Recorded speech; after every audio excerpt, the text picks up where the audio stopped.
Welcome back to Face the Nation. 2 years ago, South Carolina Congressman Jim Clyburn urged President Biden to nominate a black woman to the Supreme Court. Last week, the president fulfilled that promise and picked Judge Ketanji Brown Jackson. Congressman Clyburn joins us now from Santee, South Carolina. Good morning to you, Congressman. Good morning. Thank you very much for having me. You know, how important is it for President Biden to have this vote for this particular historic choice be bipartisan? He doesn't need a single Republican vote in the Senate, but should he seek one? Yes, he should. And I think that the opposition to the Democrats, that's what the Republicans are. We are opponents of each other. But this is beyond politics. This is about the country, our pursuit of a more perfect union, and this is demonstrative of another step in that pursuit. And I would hope that all of my Republican friends will look upon it that way. Let's have a debate. Let's talk to her about her rulings and about her philosophy. But in the final analysis, let's have a strong bipartisan support to demonstrate that both parties are still in pursuit of perfection. Congressman, you spoke very passionately the last time you were on this program about your first choice, the South Carolina native, Judge Michelle Childs.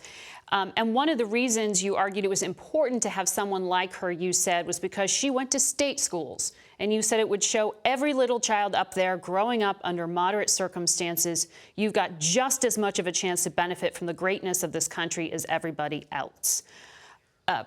Judge Brown Jackson went to Harvard, an elite institution. Does that affect how you see this? Is it less powerful because of that?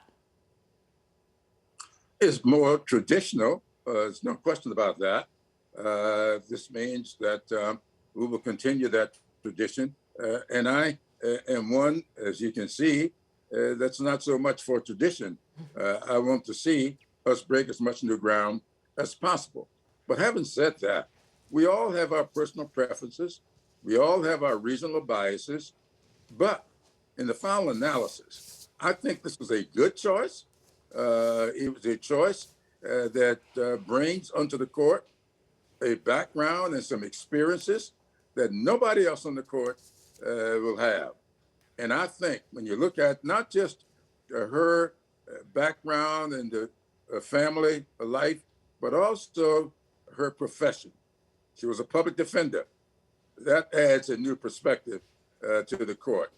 And so this is another step, and maybe we'll make the other one again very soon. Congressman, the president will deliver his State of the Union address this coming week, and we know that his approval ratings have fallen among virtually every group over the past year. But according to our CBS polling, the drop has been especially steep among Black Americans, down from 87% to 66% approval. And it's inflation, time and again, that shows up over every single group as one of the biggest things weighing on the president.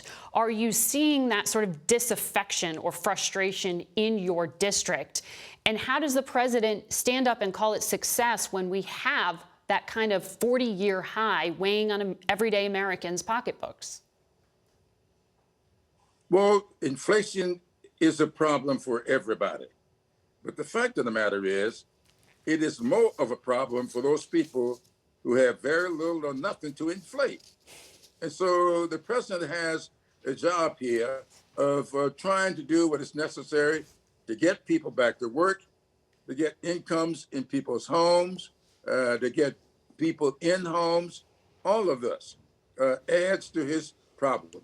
And so when you have a group such as African Americans that have little in the first place, inflation comes, it depresses their family incomes even more.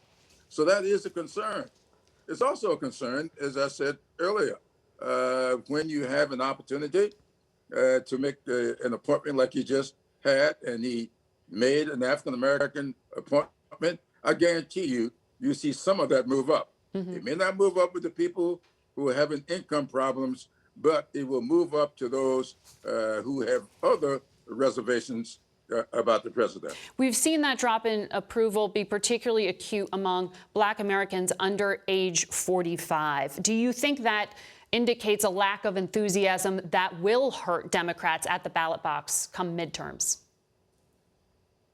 It was a lack of enthusiasm before 2 days ago when the president made this announcement.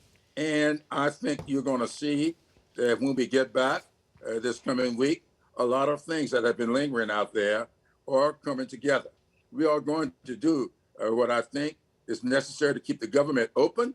And I think we're going to have an omnibus bill that people can relate to so that our government continue not just to run, but to allow families to flourish. I think we're going to get to a good place with the parts of Build Back Better that I think we can get bipartisan support for. All these things, I think, will add to the people's expectations. Well, Congressman, two prominent Democrats came out this week with some words of advice to the Democratic Party, Michael Bloomberg and former Secretary of State Hillary Clinton, and both said that Democrats need a course correction. Bloomberg said parties headed for wipeout in November up and down the ballot because it's distracted. Voters perceive the party too focused on culture wars. Secretary Clinton also said we can't get distracted, whether it's the latest culture war nonsense or some new right-wing lie on Fox or Facebook. Do you agree that these things are problems? Well, culture wars are a problem, but it's not coming from the Democrats. But the focus by Democrats on that. Well, I don't think any of us are focused on that, but we cannot allow these kinds of things to float around out there. When you're talking about critical race theory, we aren't putting that out there, but you can't stand idly by and allow that to exist. We have a critical race problem in this country, and we know it, and we got to stand up to it. We can't let people just take Black history out of the school's agenda and call it a theory. These are racial facts. It is just important to me, for my grandchildren, to learn about Louis Latimer as it is to learn about Thomas Edison. But for Louis Latimer, Thomas Edison's light bulb would never have worked. And those are facts that should stay in our classrooms. And when people are taking books of Black authors out of the schools, that to me cannot be allowed to stand unchallenged. On one key issue, police reform, Democrats walked away from those negotiations. You've said in the past, when it came to this issue, you'd never sacrifice good on the altar of perfect. Has President Biden done enough to push for progress on this? And do you expect him to say something in the State of the Union to actually deliver on it? Well, I hope he will, because the president has made it very clear that he wants to find movement in this area. And he's even talked about using his executive authority to move on that. And as you know, I'm a big proponent of that. The Emancipation Proclamation was an executive order. We integrated the armed services by executive order. So executive orders are important to moving an agenda when you have the filibuster hurting you in the Senate and recalcitrance in the House. Move on executive authority, and I hope the president will do that. Congressman Clyburn, thank you for your time this morning. Thank you very much for having me. We'll be right back.